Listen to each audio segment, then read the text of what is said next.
La suerte está echada. 8 binomios buscarán el poder el próximo 19 de febrero para inaugurar un nuevo periodo político. Los 8 candidatos presidenciales vieron en sus compañeros de fórmula fuerza, experiencia y complemento. ¿Cuál será el binomio ganador? Suspenso, sorpresa, inquietud, desilusión. Estas palabras resumen lo que Ecuador ha vivido en los últimos días durante la búsqueda del candidato ideal a la vicepresidencia de la República. Que sea político o técnico, hombre o mujer, serrano o costeño, que le dé un empujón electoral o que simplemente no le quite votos al candidato presidencial. El protagonismo del próximo vicepresidente de la República es indiscutible. Pero ¿cuáles serán las funciones políticamente correctas que deberá ejercer? Mauricio Pozo nos responde.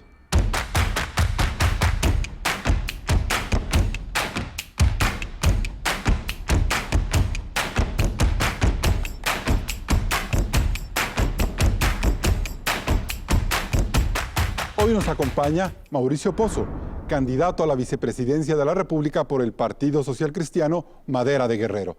Él fue ministro de Finanzas durante el gobierno de Lucio Gutiérrez. Bienvenidos a Políticamente Correcto. En este programa escucharemos los temas más importantes de la agenda de gobierno que plantea Mauricio Pozo en caso de llegar a la vicepresidencia de la República. Y luego, 2 analistas se referirán a las propuestas del candidato. Antes de rodar el primer video preparado por nuestro equipo periodístico, quiero dejar en claro que a este programa fueron invitados los también candidatos a la vicepresidencia, Ramiro Aguilar, Montserrat Bustamante y Jorge Glass, quienes se excusaron. Andrés Páez canceló de último minuto su presencia en este espacio.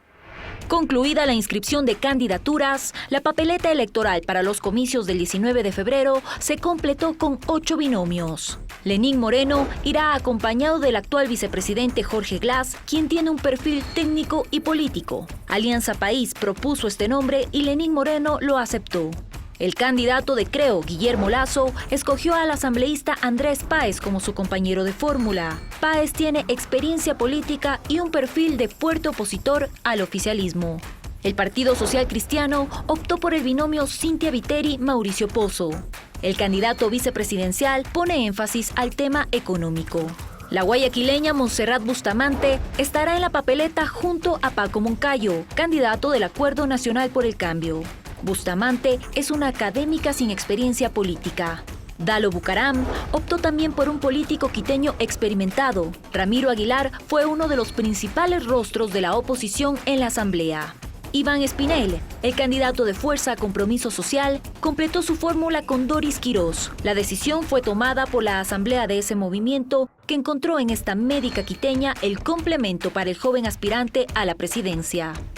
Patricio Zuquilanda irá a la contienda por Sociedad Patriótica. Finalmente, Washington Pesantes escogió al empresario manabita Alex Alcíbar Viteri, quien lo acompañará en esta lid por las listas 19.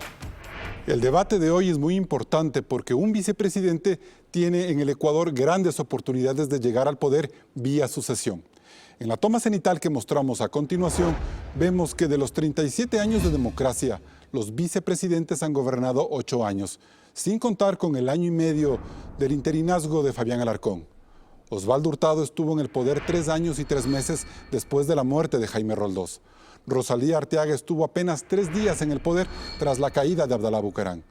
Gustavo Noboa ejerció la presidencia durante 3 años, sucediendo a Yamil Maguad, y Alfredo Palacio reemplazó a Lucio Gutiérrez durante 1 año y 9 meses.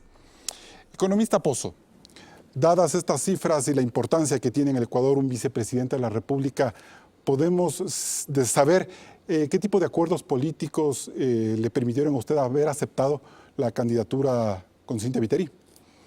Muchas gracias por la invitación. Es una oportunidad para comentar algunos temas del proyecto con Cynthia Viteri. Quiero sí iniciar señalando que aquí estoy, Carlos. Así es. No he salido corriendo, estoy presente aquí y estoy siempre abierto a debatir, a conversar los temas de interés nacional. Estos espacios son de pluralidad y siempre son bienvenidos los candidatos de todas las tendencias. Políticamente Correcto se caracteriza por ser un espacio abierto. Gracias por eso, Carlos. Primero señalar que ha habido un proceso de una relación cordial durante algunos años. Desde que estuve en funciones públicas en el Ministerio de Economía tuve relación de amistad después y de asesorías, de comentarios sobre la situación económica. Me pedían comentarios Cintia, el alcalde de Guayaquil, Jaime Nebot, y hemos mantenido una relación muy cordial durante los últimos años. En las últimas fechas sí se me pidió que aporte con la confección del programa económico, el desarrollo del programa económico. He trabajado en eso y en las últimas fechas pasé ¿Les gustó el programa económico entonces? Creo que hubo química de parte y parte y pasé a participar ya activamente en unos diálogos para ver si estábamos sintonizados entre lo que yo pensaba, lo que pensaba Cintia. Hemos estado de acuerdo y me tiene aquí sentado. Economista Pozo, usted, si bien fue ministro de Finanzas en la época de Lucio Gutiérrez, su único cargo público, ha sido un político o un personaje cotizado por varios partidos políticos. La Unión Demócrata Cristiana en un momento lo quiso como diputado, luego también hubo conversaciones con Creo y Guillermo Lasso y finalmente usted acepta trabajar con Cintia Viteri.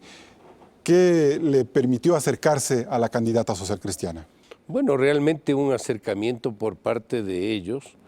Yo no he estado buscando posición política, me han buscado normalmente y en este caso pues hubo una comunicación muy franca, muy directa, muy cordial, compartimos cosas, ella es una persona muy abierta a escuchar, lo que no sabe lo pregunta, capta muy bien los mensajes y hicimos una muy buena relación y por eso entré a participar, aparte de que en lo personal admiro a Cintia, es una mujer de lucha, honesta, franca, trabajadora, y eso hace pues que uno de alguna manera se sienta también comprometido a colaborar. Y lo de fondo también decirle que me siento con una responsabilidad de darle un aporte al Ecuador. He creído que uno cuando tiene que poner el hombro y todo el esfuerzo hay que hacerlo. Esta es una segunda ocasión para entrar a participar y pues estamos en esa línea. Muchos de los proyectos de las reformas que usted impulsó en la primera etapa del gobierno de Lucio Gutiérrez necesitaban aprobaciones en el Congreso Nacional de entonces. Allí las relaciones entre Gutiérrez y los socialcristianos no fueron necesariamente muy fluidas, pese a que hubo acuerdos en el principio. ¿No le lleva eso a usted no le lleva a pensar que es difícil trabajar con el Partido Social Cristiano ahora siendo parte de ese equipo? Bueno, la política como una suerte de realidad es complicada. Uno no sabe cómo se mueven las fichas y es imposible casi anticipar. Lo que sí es verdad es que la situación del Ecuador en este momento requiere que el gobierno haga lo que tiene que hacer, cumpla su rol, pero no puede trabajar solo. Tiene que tener el apoyo de las otras instancias de decisión como es la propia Asamblea Nacional. Así que sí se requiere ese apoyo y del sector privado también, porque si un sector privado que no apoye, que no colabore, que no genere su propio aporte, obviamente esto no puede avanzar. Economista Pozo, usted llega a la fórmula, usted completa la fórmula presidencial del Partido Social Cristiano con un discurso de economía. Cuéntenos, ¿cuán grave es la situación económica que deberían afrontar usted y Cintia Viteri en caso de llegar al poder o cualquier otro candidato? Bueno, la situación del país, yo ya lo manifesté y le dije frontalmente al presidente de la República en el debate que tuve hace algunos meses atrás, donde se le mencionó que estamos en crisis económica, hay un problema de recesión económica que se puede extender por algunos años, el país no tiene reservas, es un país vulnerable, la inversión extranjera es marginal, hay un deterioro de la imagen externa, el rol del Estado no está definido, el país está dividido, es decir, hay un cúmulo de situaciones que le ponen al Ecuador en una situación, en un momento muy, muy complicado. Sin embargo, el gobierno en los últimos días ha señalado que los grandes agoreros del desastre de este 2016 se han quedado con las caras un poco largas porque ven que la economía sigue caminando ya hacia el final de año y el inicio de la campaña electoral. Podría pensarse que ellos tienen razón, de que los cálculos que hicieron los analistas como ustedes no se llegaron a realizar. No es así, Carlos, porque la forma como han buscado paliar el problema es con deuda, y deuda contratada en la forma como se presente. Estamos pagando casi el 11% por unos papeles que emitimos hace pocos meses atrás, de endeudamiento con la China en condiciones desfavorables para el Ecuador. Los chinos están haciendo un buen negocio, nosotros estamos haciendo un mal negocio. Y eso lo que ha hecho es generar recursos por la deuda, eso entra a la economía, circula, se pagan cosas. Se vuelve un circulante corriente. Claro, ¿verdad? se siente una especie de alivio, pero es mientras haya la deuda, pues. Pero eso hay que pagar. Entonces no es sostenible. Distinto habría sido que han regresado depósitos, que la inversión extranjera se ha reactivado, que la gente que retiró plata de los bancos ha vuelto a depositar. Eso sí sería un proceso de recuperación sostenible. Pero aquí estamos frente a una situación de que el Ecuador se empieza a endeudar como puede, se empieza a vender los activos del Estado como puede. Es decir, usar la tarjeta de crédito y a vender los activos. Pero eso algún rato tiene un fin, pues esto ¿Y no es ese fin eterno. cuándo se va a ver? ¿Se tiene que ver necesariamente el 24 de mayo del 2017 cuando otro gobierno tome las riendas del Ecuador? Son temas que se van acumulando, esto no puede ser eterno, pero yo tengo una gran preocupación y creo que es bueno que se lo diga al país.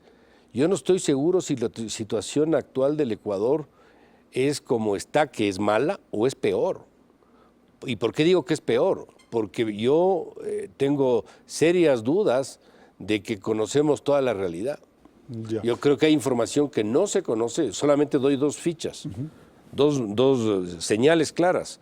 La información de deuda.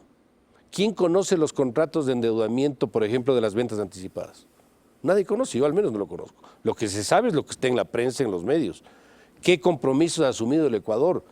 ¿Cuánto del petróleo está comprometido? Si a mí me preguntan cuánto está, mi respuesta es no sé. Y muchos sectores tampoco lo saben. Pero en ese punto, ¿hasta cuándo puede mantenerse este sistema de manejo de la economía que el presidente de la República considera exitoso en el sentido de que no ha sido necesario tomar medidas más drásticas que afecten, por decir, directamente el bolsillo de los ecuatorianos, aunque en los impuestos sí se ha visto una contracción? Pero, es decir, ¿en mayo puede reventar la burbuja? Aquí no hay formas de predecir con exactitud que en mayo 28 a las 3 de la tarde 24 va a pasar algo. cuando se posesionen. Sí, pero digo, días después. Eso es imposible anticipar con exactitud. Lo que sí le puedo decir es que estos son temas que se van acumulando. Es como que uno riega agua en un vaso y algún rato el vaso se derrama.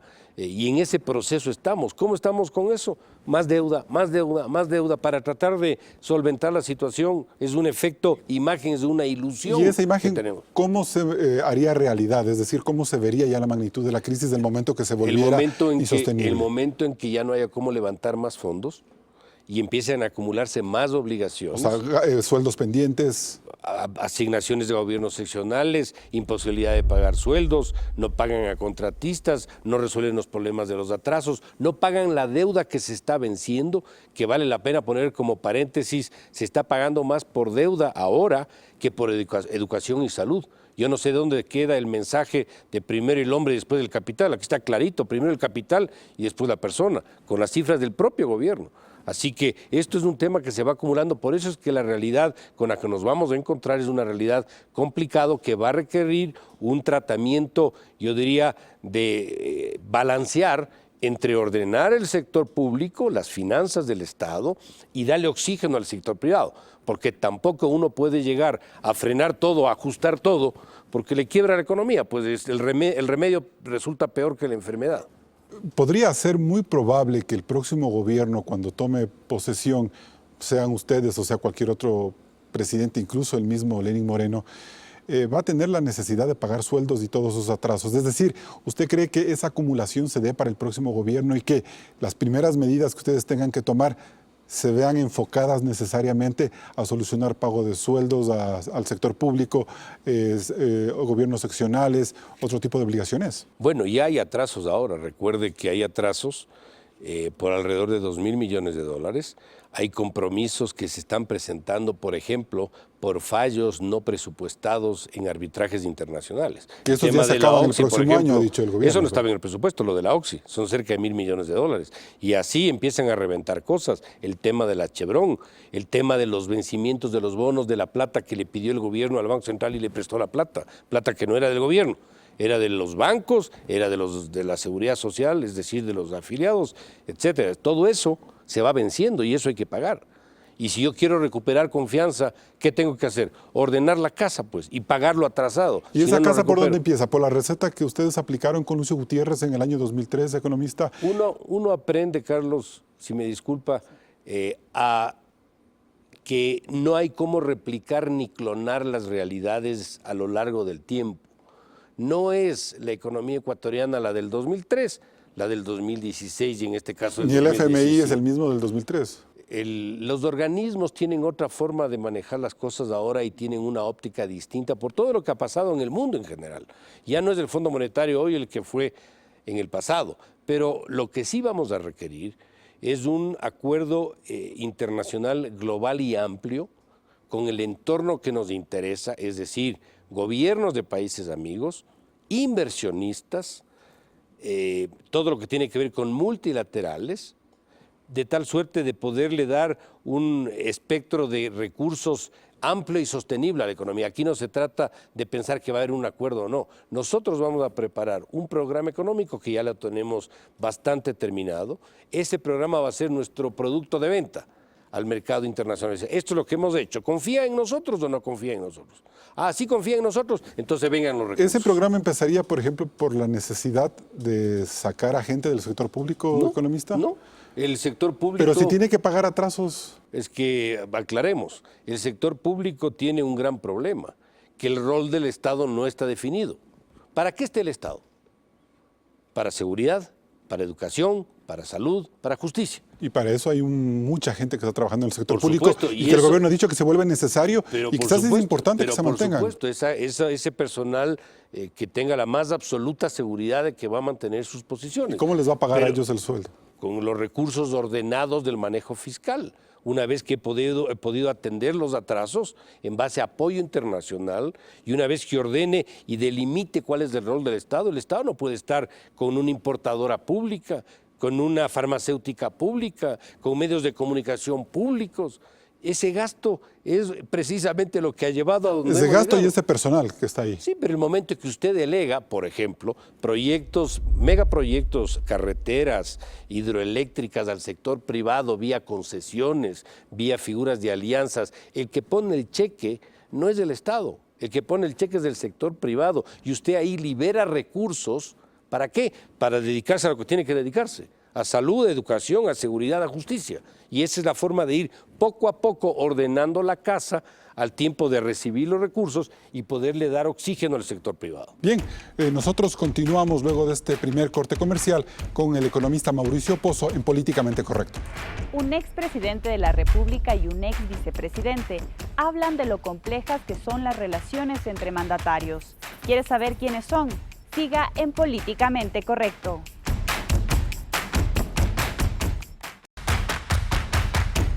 La relación entre los dos mandatarios no siempre ha sido armoniosa y cuando se habla de este tema, quienes han ejercido el poder recurren a una palabra potente, la lealtad.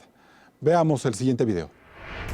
¿Qué características debe tener un vicepresidente de la República? Debe ser el asesor, el consultor más leal del presidente de la República.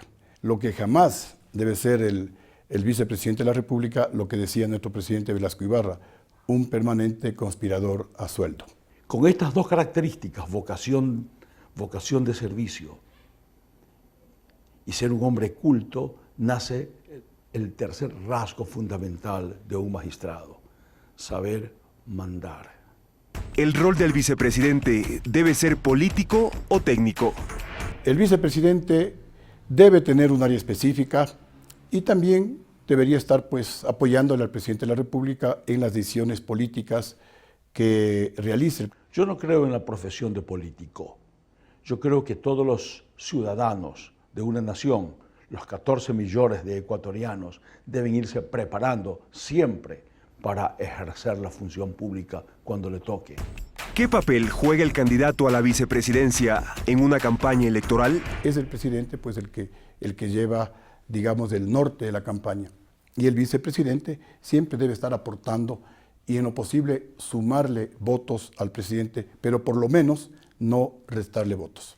Igual que el candidato a la presidencia, debe exponer cuál es la propuesta política que le hace a la nación. ¿El vicepresidente debe lealtad al presidente de la República? Definitivamente sí, porque es el presidente de la República el que prácticamente le lleva de la mano al vicepresidente. Pero en el momento que se tome una decisión así no le guste al vicepresidente de la República, el vicepresidente de la República tiene que apoyar esa decisión con todo entusiasmo. Se deben lealtad mutua, pero ambos le deben la lealtad más grande, en primer lugar a la patria y fundamentalmente a la propuesta política que hicieron. ¿Y el presidente a su compañero de fórmula? La lealtad tiene que ser de doble vía, pero esto de la lealtad no confundirla con que el presidente debe acoger todas las recomendaciones del vicepresidente. Cuando el presidente se posesiona y le toman juramento y jura respetar la Constitución, debería ser que jure también respetar los postulados de la campaña política que propuso. ¿Un vicepresidente debe estar siempre listo para la sucesión? Si es que sucede, obviamente, por causa mayor como es el fallecimiento del presidente, el vicepresidente debería estar listo para asumir, pero no el vicepresidente ser parte de un golpe de Estado, no el vicepresidente ser parte de una conspiración. Eso no es lealtad. Esta es la razón por la cual el vicepresidente debe ser parte del equipo presidencial, del equipo de gobierno. Ambos desarrollar toda la programática. Son las voces de la experiencia, los testimonios de la historia. Economista Pozo, una cosa es ser ministro de Economía.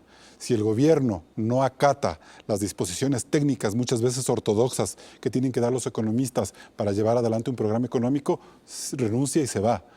¿Qué va a pasar si usted, siendo vicepresidente de la República, empieza a ver que por cuestiones incluso populistas, como se ha visto, el programa económico no logra aplicarse? Bueno, por esa razón es que hemos tenido un proceso de menos a más, llamémoslo así, de conversaciones, de diálogos sobre lo que yo creo que hay que hacer y lo que cree Cynthia Viteri que hay que hacer. Nos hemos puesto de acuerdo en los lineamientos fundamentales. Ella, en ese sentido, tiene sus puntos de vista, yo tengo los míos, pero hemos logrado de alguna manera ponerlos en carril a ambos. Que en la práctica podamos tener alguna discrepancia, pues yo creo que esto se sustenta sobre bases de confianza y de diálogo. ¿Hay una metodología clara que permite el trabajo armonioso de Cynthia y usted en caso de llegar al poder? ¿Se ha diseñado eso o eso es posterior? Bueno, el diálogo es lo fundamental. Nosotros estamos en contacto permanente, telefónico, personal, hablando sobre temas diversos. Obviamente que el mayor aporte que yo le puedo entregar a Cynthia en la parte económica, que es donde yo estoy con más conocimiento y con más formación. Ella tiene una formación mucho más amplia en el tema político, legislativo, es abogada. Y eso es lo que le da una fortaleza al binomio que tenemos. Corríjame si me equivoco, pero alguna vez yo lo he escuchado a usted conversar a manera de anécdota de que es complicado trabajar con los presidentes de la República, en el sentido de que ellos muchas veces tienen que hacer demagogia, tener que tomar decisiones populistas que no van de acuerdo a la necesidad de llevar adelante un plan económico pulcro y que eso un poco descuadra el trabajo de un ministro. ¿Cómo trabajar ahora como vicepresidente? Yo le voy a decir algo. Lo perfecto es enemigo de lo bueno y las decisiones tienen que ser equilibradas y balanceadas. La política tiene mucho de ganar lo más y ceder lo menos, pero eso es la democracia. Hay que muchas veces ceder algo, hay cosas que en el papel se pueden hacer, pero en la práctica no se pueden hacer. Y esa es, por ejemplo, una de las grandes diferencias entre el binomio con Cynthia, donde yo estoy, con el resto de binomios. Nosotros ya estuvimos ahí, ya sabemos lo que hay cómo hacer y lo que no hay cómo hacer, ya tenemos experiencia y no solo eso, y ahora están los números para conocimiento del país. Ahí está la demostración de lo que logramos en el periodo que estuvimos en funciones públicas. Esto no es una proclama ni un voto de fe. ¿Se refiere a su gestión como ministro? Pero por supuesto, ahí están los números, no es un tema que yo me he inventado, ahí están las cifras de lo que fue el manejo en el año 2003 y 2004. ¿La situación del Ecuador en enero del 2003 es más grave o menos grave que la situación del Ecuador a futuro, en mayo del 2017? Fue una situación muy complicada, pero con características distintas. Era un presupuesto más pequeño, por ejemplo, con una deuda pública que venía en caída. Ahora estamos hablando con un presupuesto absolutamente obeso, con una deuda pública que se ve Y absolutamente con toda la creciente. plata de las remesas de migrantes que le inyectaban dinamismo a la economía, en cierta forma. Sí, eso ha sido de alguna manera similar en ambos periodos, pero esos son recursos para la economía, no son recursos para el presupuesto. Pero bueno, calman la situación. Ayudan sin duda alguna, ese es un elemento que está ahí, pero obviamente hay otros factores que están fuera muchas veces de la intención de los gobiernos, que tiene que ver con el manejo político de las otras instancias Como del el paro Estado. de los jubilados, ¿no?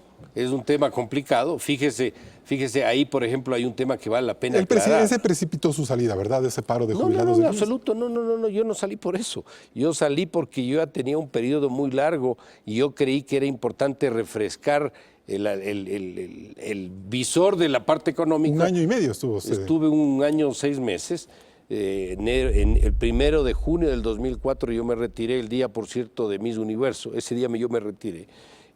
Y di paso para que Mauricio Yepes, que en paz descanse, continúe la gestión en el Ministerio de Economía. Pero yo me retiré porque yo creí que había cumplido un ciclo, ya creí que era el momento de ¿Los refrescar. ministros se desgastan?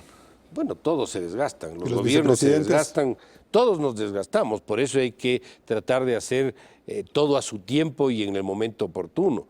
Pero este es un proceso, Carlos, aquí no hay perfecciones, aquí hay decisiones que van en un andarivel y si algo yo al menos siempre he puesto en mi vida es la necesidad de tener un norte a dónde caminar. Ahora, manteniendo las distancias del caso, simplemente como un punto de referencia, usted podría convertirse, por la sensibilidad que adquiere el tema económico en la dirección de un gobierno y en un país como el Ecuador, usted podría ser una suerte de Alberto Dajig de la nueva época, es decir, un funcionario de primer nivel en el eventual gobierno de Cynthia Viteri, que sin embargo genere rechazos políticos muy fuertes en la oposición, porque eso es a lo que están abocados los políticos con presencia fuerte en un gobierno. ¿Qué tipo de respaldos podría usted tener en la Asamblea Nacional o cómo construir estos respaldos si usted llega solo? Usted no es un militante social cristiano. Bueno, hay que esperar un poco cómo se presentan los acontecimientos, no hay que adelantarse a los mismos. Es obvio que si llegamos a la presidencia, como yo creo que vamos a llegar, vamos a requerir un apoyo de la Asamblea Nacional. Aquí hay que poner los objetivos nacionales. ¿Qué sector de la oposición va a estar en contra de que el país entre en una ruta de progreso, de estabilidad y crecimiento? Una ruta de paquetazos lo que no van a querer entrar muchos sectores. Por eso expliqué cómo son los fenómenos, que no hay cómo calcar ni clonar las situaciones y cómo usted puede recuperarle al país en esta coyuntura. ¿Usted no cree que se deba subir la gasolina? Yo no puedo adelantar nada en este momento. Lo que sí le puedo decir es que si usted tiene una persona, y he puesto varias veces este ejemplo, si usted tiene una persona que se pierde en el desierto 5 días y no ha tomado agua ni ha comido, y le encuentran a esta persona y usted le da un galón de agua y le da una hamburguesa, le va a matar, pues.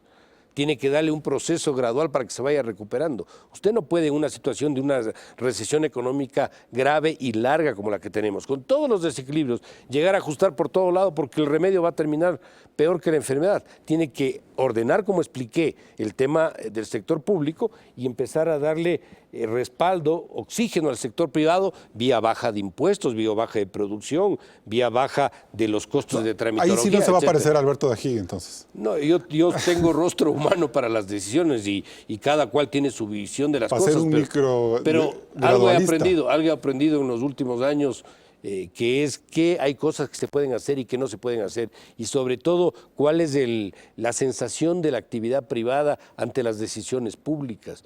Eso creo que ahora tengo más claro de lo que pude haber tenido en el pasado. Economista, la mayoría de candidatos a la presidencia empiezan a hacer de la gestión económica del gobierno el caldo de cultivo para crecer políticamente. Es decir, todo lo que se ha hecho está mal. Y haciendo también gala de la historia y de la verdad, yo creo que hay temas que sí se deben reconocer del actual gobierno, la infraestructura, todo el proceso que ha tenido el gobierno por invertir desde el Estado en muchas áreas que han estado descuidadas y que podrían fortalecerse hacia el futuro. ¿Qué cosas que ha hecho el actual gobierno, el actual manejo económico las mantendría, por ejemplo? Bueno, yo creo que el tener una mejor vialidad es algo que todos podemos estar de acuerdo. O sea, es imposible decir no me gustan las carreteras nuevas y bien pavimentadas a lo largo del país. ¿Hay que fiscalizar sus costos? Pero obviamente eso no quiere decir que no se haga una revisión de cómo fue la concesión o la adquisición o la entrega para las obras esas. Hay que fiscalizar todo esto, no es una cosa engorrosa, es decir, Pero, un gobierno de 4 años que tenga que poner en orden la casa y que eso tenga que verse abocado a fiscalizar todo lo que pero pueda. es que las instancias que tienen que hacer ese trabajo son las instancias que corresponden. La justicia tiene que cumplir su rol y para eso se requiere una justicia independiente. Una reforma Pero yo le voy política, a decir sí. algo, las carreteras que podemos aplaudir serían mucho mejores si transportaran productos, pues. O si cobraran peaje para que no se deteriore. O si fueran sostenibles fuera sostenible su mantenimiento en el tiempo. ¿Qué sacamos con vías de 3, 4 carriles cuando el país está en recesión y no hay transporte de productos? ¿Qué sacamos con hidroeléctricas cuando cada vez hay menos empresas porque hay recesión? ¿De qué sirve la energía más barata si no hay empresas suficientes para poder entregar este ¿Se hicieron beneficio? demasiadas hidroeléctricas para la capacidad del país o cree usted que el plan de electrificación del actual gobierno ha sido soberano, ha sido potente, de la cual tengamos que estar orgullosos? Yo creo que se quiso dar una suerte de golpe de imagen con esto del cambio de la matriz productiva, con unos proyectos que son bastante lejanos de lo que el país requiere en este momento. Que petroquímicas, que la refinería del Pacífico, que es un elefante blanco donde ya hemos desperdiciado más de $1.000 millones de dólares. Ni siquiera es de elefante blanco. Ni siquiera llega a eso, es verdad. Claro. Entonces, obviamente que eso habrá que generar las acciones necesarias para que, por ejemplo, en el campo de la fiscalización, las autoridades competentes hagan su trabajo, porque el gobierno, recuerde, el gobierno no es juez, el gobierno tiene sus responsabilidades y hay que respetar los poderes del Estado y en este caso la justicia tendrá que hacer su trabajo. En ese sentido, ¿usted cree que es importante que se ponga de cabeza el modelo político del actual gobierno en un nuevo periodo presidencial? Es decir, hay que empezar de nuevo en toda la estrategia de administrar el país. Bueno, Cynthia Viteri ha explicado esto muy claramente. Primero, nosotros no podemos seguir con un nivel de deterioro de democracia como la que tenemos. ¿Cómo puede ser democracia? Solamente votar y no tener un equilibrio de poderes en el Estado.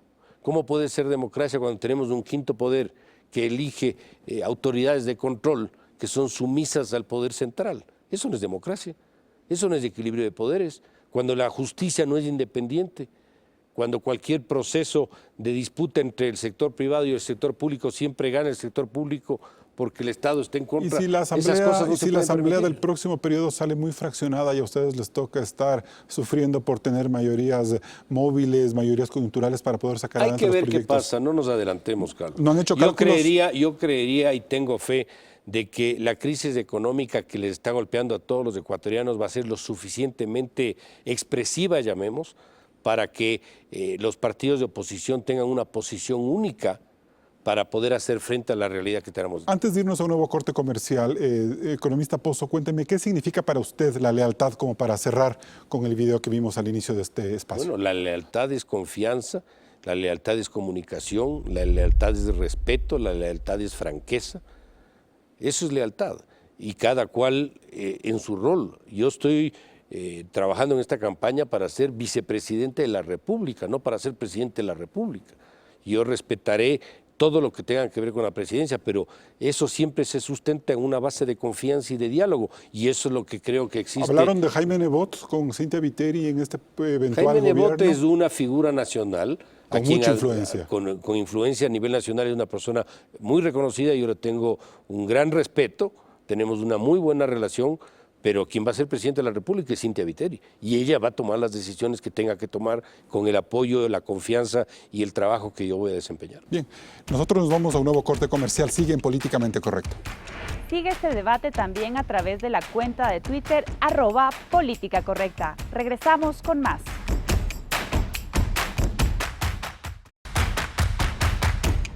Se unen a nuestra mesa de debate Lolo Echeverría, director de la revista Criterios de la Cámara de Comercio de Quito, y María Belén Arroyo, periodista de la sección política de la revista Vistazo.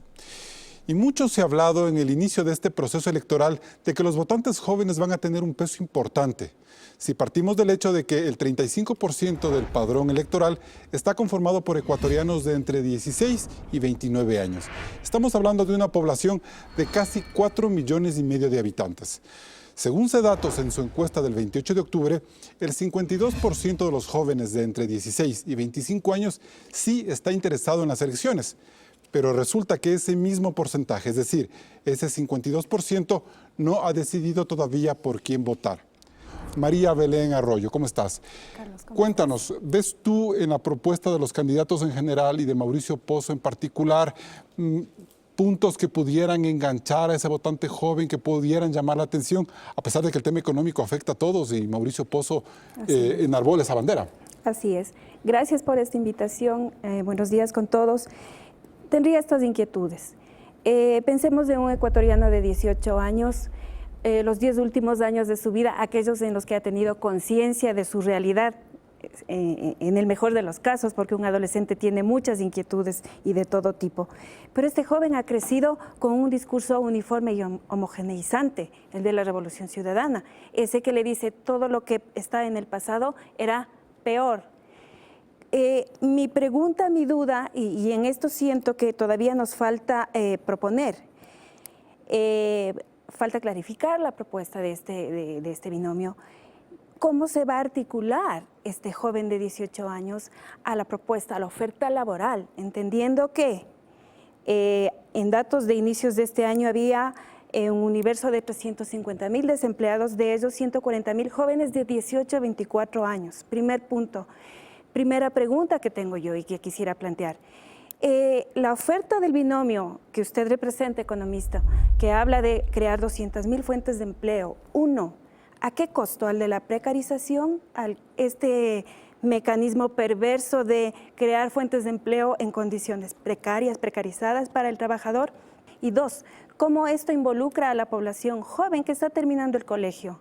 Que no tiene claras sus opciones de estudios universitarios por una serie de candados y restricciones que son de dominio público, se crearon en el gobierno que estamos viviendo, más allá de que el discurso oficial defienda la excelencia del esquema, siempre nos quedan dudas. Primero señalar que los jóvenes requieren una política de inclusión, necesitan sentirse inclusivos, necesitan participar, ellos requieren de tecnología y sobre todo necesitan que se les escuche. Los jóvenes yo creo que están muy cansados de escuchar a los adultos, quieren ellos sentirse escuchados y tener la capacidad de poder interactuar. Y un instrumento para eso es la tecnología. La tecnología de la gente joven obviamente es distinta a la que nosotros vivimos en su momento. Hay que darles las capacidades para que puedan participar. Por eso el programa inclusive está ofreciendo, por ejemplo, instrumentos como son las tablets que se les entregaría cuando los chicos salen del colegio y además la información para que puedan acceder a universidades y a temas del exterior de última data, de última tecnología. Y en cuanto al tema del empleo. Los jóvenes tienen que tener un tratamiento igualitario. Nosotros no podemos entrar a precarizar el trabajo. Por eso mismo es que nuestra propuesta es distinta a la de las otras propuestas. Nosotros estamos en la línea de que tenemos que hacer un aumento salarial en base a una reducción del costo de producción. Al gobierno de Lucio Gutiérrez se le acusó mucho de haber precarizado la oferta laboral. Bueno, ¿Cómo mantener la diferencia? Las cifras que están sobre la mesa no son esas. La mayor caída de pobreza que hemos tenido fue cuando estuvimos en funciones. Durante un periodo de 2 años cayó la pobreza cerca de 11 puntos y eso obviamente es un gran indicador de que lo que se hizo fue lo correcto y era lo que el país requería en ese momento. Empleo barato, sin mayores de apoyo en la seguridad social. Pero era otra realidad, Carlos, porque por ejemplo, ahora usted ve los niveles salariales en el sector público que duplican a los niveles salariales en el sector privado. Ahí hay, para empezar, un problema de inequidad. Entonces hay que ver cómo eso se va recuperando. Entonces, si usted baja el costo de producción, usted va a generar el espacio para hacer aumentos salariales obviamente adecuados. No estoy hablando en función de la productividad, de la inflación, algo que sea ordenado, algo que sea técnicamente sustentable. Y ahí los jóvenes van a participar. ¿Y cómo van a participar? En iguales condiciones que todos. Aquí no hay salarios para más bajos porque el chico tiene 18 años y porque el otro tiene 25. Pero la experiencia porque eso sí sería precarización. Importante. Pero la experiencia juega un papel importante. Pero ¿qué experiencia va a tener si no le dejan participar? Si no entra a trabajar, nunca va a tener experiencia.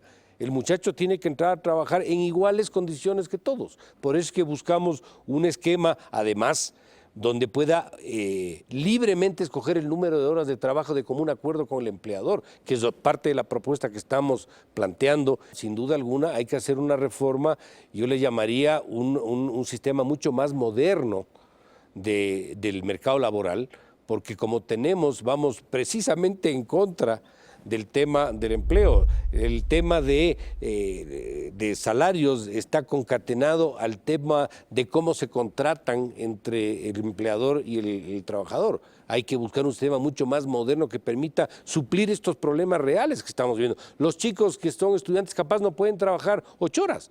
Sí. Capaz pueden trabajar 4 horas, 3 horas, 5 horas.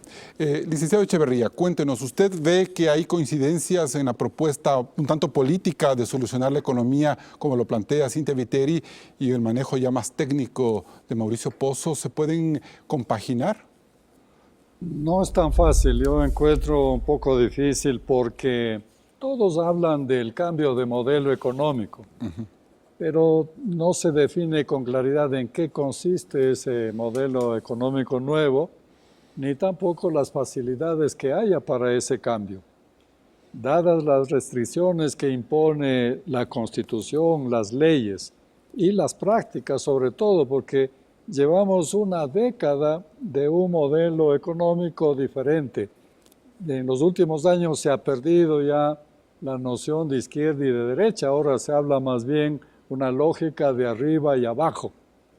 Bueno, en esas condiciones, ¿cuál sería el cambio o cómo sería el cambio de modelo? Porque si no, con estas condicionantes ya establecidas, el nuevo gobierno puede ser un rehén del antiguo gobierno. Perfecto. Y nosotros vamos a un siguiente corte comercial y cuando volvamos tendremos la respuesta de Mauricio Pozo. Recuerde, en www.ecuavisa.com están a su disposición todos los programas de Políticamente Correcto. Después del corte continuamos con el análisis de los candidatos a la vicepresidencia.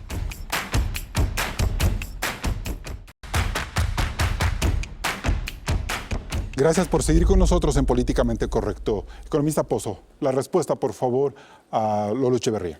Yo no estoy tan seguro que ha habido un modelo. Un modelo es algo que tiene una suerte de lógica, que persigue de alguna manera algo de forma. Aquí hemos tenido de todo. Hemos visto una crítica a los bonos de deuda externa y después la emisión de bonos en condiciones inclusive peores. Hemos visto críticas a los multilaterales, terminamos con los multilaterales. Hemos visto críticas a los acuerdos de comercio, terminan firmando un acuerdo. Lunes disparan a la izquierda, martes a la derecha. Es fácil gobernar con bonanza y sin bonanza. Pues. Pero claro, empieza a faltar la plata, como no ahorraron, como desordenaron todo, ahora tienen que endeudarse sin importar las condiciones. Eso no es un modelo, pues. Un modelo es algo mucho más estructurado. Si la pregunta es, ¿qué se haría?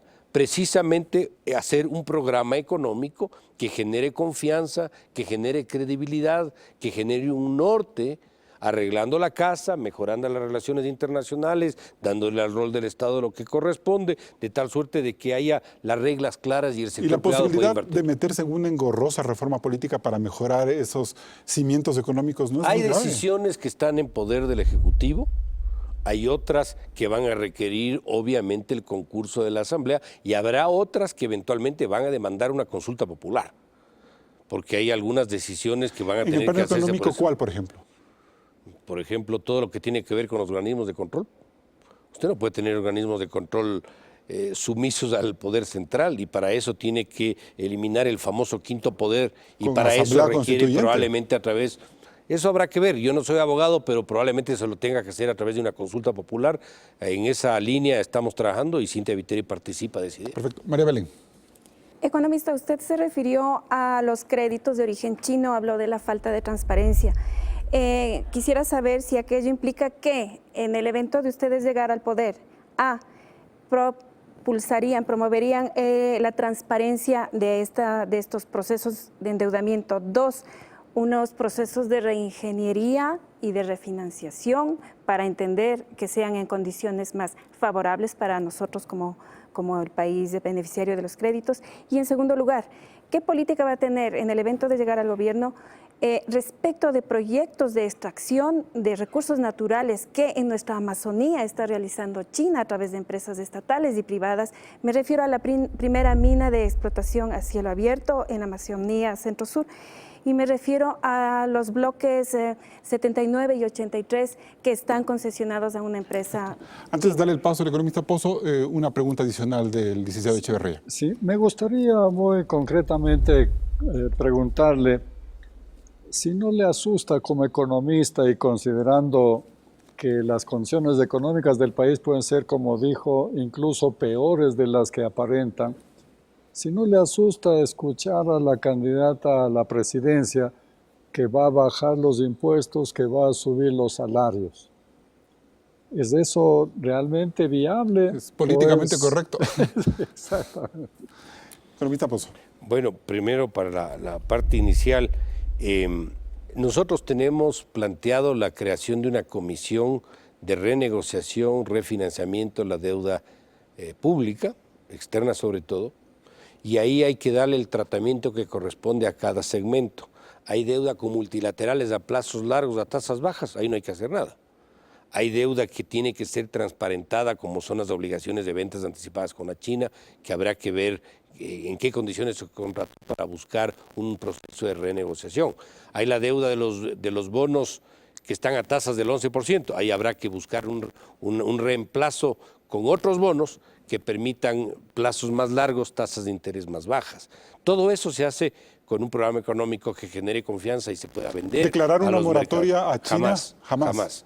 Aquí Así vamos, nosotros bastamos de bajar 11 puntos. Nos basamos en el principio de que el Estado tiene que honrar sus obligaciones, que no quiere decir, obviamente, dejar las cosas como están. Por eso estoy explicando lo que estoy explicando. Y dentro del tema de transparencia, parece usted el Banco Central. Si el Banco Central cumplía ese rol en el pasado, que le quitaron ese rol. Manejo de estadísticas. Bueno, primero el manejo de la información confiable, certera por parte del Banco Central. Segundo, daba una opinión sobre toda operación de deuda pública. Decía, es conveniente o no es conveniente las condiciones. Es lo que se llama en teoría económica el tercero confiable. ¿Quién es el tercero confiable? No es el sector privado el que opina, no es el gobierno, es otra instancia técnica como el Banco Central. ¿Usted necesita reformar la Constitución para darle fuerza al Banco Central? Hay que darle autonomía e independencia al Banco Central. Eso puede ser política antes que legal, esa confianza. Yo creo esa que autonomía. hay un tema de las dos vías y sobre todo, obviamente, poner el personal capacitado técnico para que pueda ejecutar ese rol que debe cumplir. Y en el tema del presupuesto del Estado igual. El Banco Central en el pasado daba su opinión y decían, está bien, está mal, tiene estos impactos, ajuste acá, ajuste allá. O sea, ese rol hay que darle al Banco Central. Eso en cuanto al tema de la deuda. En el tema del medio ambiente y los productos, sí, los proyectos extractivistas, tanto en lo que es, por ejemplo, minería, cuanto en lo que es petróleo, estos estarán sustentados estrictamente en respeto al medio ambiente. Si las políticas medioambientales dicen no tenemos que entrar acá, pues no vamos a entrar. Y le voy a decir algo, solo con un poco de austeridad fiscal, ni siquiera con lo que se debería requerir, solo con un poco no habría necesidad de haber hecho lo que hicieron con el tema del Yasuní. ¿Y las que ya están adentro? Bueno, eso hay que evaluar en su momento cuánto se ha gastado, en qué proceso está, si cuesta más salir, si hay que dejarle o el riesgo de que nos caiga otra Oxy. Es bien complicado anticipar eso. Eso se sustentará sobre una base de caso por caso. Habrá que ver lo que corresponde a cada uno de los casos. En el caso de la pregunta de Lolo, sobre si me asusta, aquí quiero explicar algo que es medio técnico, pero lo voy a hacer de la forma más sencilla. Usted puede tener un problema de desempleo porque el costo de producción es muy alto y por lo tanto no puede contratar, o porque no tiene demanda, es decir, no compra lo que usted produce como empresario. En el primero de los casos, lo que estamos planteando es reducir el costo de producción. Es lo que estamos diciendo. Bajemos algunos impuestos, salida de divisas, anticipo el impuesto a la renta, etcétera. Eso le bajamos. ¿Para qué? Para que con esa reducción tengamos espacio para hacer un aumento salarial. ¿Y por qué aumento salarial? Porque eso rebota por el lado de la demanda y la demanda nos permite generar más producción, más ventas y poder contratar trabajadores. Pero la baja de la electricidad no implicaría un nuevo subsidio al Estado. Bueno, nosotros estamos con proyectos hidroeléctricos, entiendo yo, entre otras razones, para abaratar el costo de la energía eléctrica. Entonces habría que aprovechar Están pagando menos en Colombia por la energía de lo que pagamos nosotros en las casas. Algo está mal ahí. Yo creo que hay el espacio suficiente para aprovechar todo lo que tenemos de dotación de agua para poder tener energía abundante, barata, pero no solo para los de afuera, sino también para los ecuatorianos. ¿Le convence, licenciado Echeverría, la respuesta? Hay ciertas contradicciones, como por ejemplo, reducir el gasto público, la austeridad, eso también ralentiza la economía. Eso también puede implicar desempleo. Lo mismo que la otra, la deuda externa. Claro, no se puede un país endeudar en exceso, pero si no hay inversión de dinero, entonces también la economía baja el ritmo y produce los efectos nefastos del desempleo, de la reducción del consumo, etc. Y con la reflexión del licenciado Echeverría nos vamos a un último corte comercial para entrar en la etapa de las conclusiones. Sigue en Políticamente Correcto.